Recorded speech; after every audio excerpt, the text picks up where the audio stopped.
추석 연휴를 앞두고 장바구니 물가에 비상이 걸렸습니다. 올라도 너무 오른 물가에 상인도 소비자도 한숨이 깊은데요. 오늘의 그래픽 뉴스, 장바구니 물가 껑충입니다. 생산자가 시장에 공급하는 상품과 서비스의 도매 물가를 생산자 물가라고 하는데요. 오늘 한국은행이 발표한 8월 생산자 물가지수 103.19로 지난달에 비해 0.5% 정도 올랐습니다. 지난 6월 이후 3개월 연속 오름세인데요. 농림수산품이 6.1% 증가하면서 전체 지수를 끌어올렸습니다. 역대 최장장마와 태풍의 여파로 농산물이 16% 급등한 영향인데요. 같은 기간 축산물과 수산물 물가는 각각 2.3%, 3% 떨어졌습니다. 축산물은 집중호우에 따른 휴가철, 돼지고기 수요 부진과 학교 우유급식 소비가 줄어들면서 또 수산물은 외식 수요가 줄어든 영향을 받았습니다. 반면 공산품과 전력, 가스, 수도 등의 물가는 오름세를 보였습니다. 추석 차례상의 대표 과일인 사과값도 살펴보죠.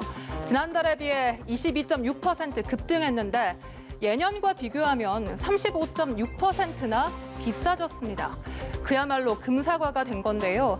다른 과일과 채소도 마찬가지입니다. 배추의 가격이 무려 80.9% 껑충 뛰면서 장바구니 물가를 끌어올렸고 호박은 무려 172.6% 올랐습니다. 서비스 물가지수의 경우는 통계 작성 이래 가장 높은 수치인 107.18을 기록했는데요.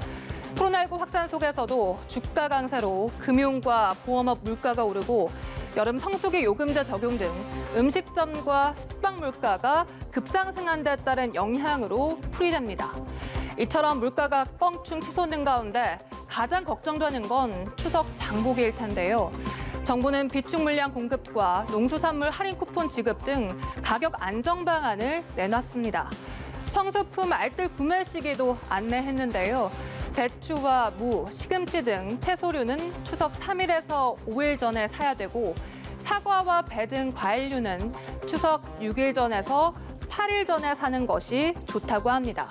또 축산물의 경우에는 추석 4일 전과 당일 사이, 또 수산물은 추석 6일 전과 4일 전에 사는 것이 가장 저렴할 것으로 예측했습니다.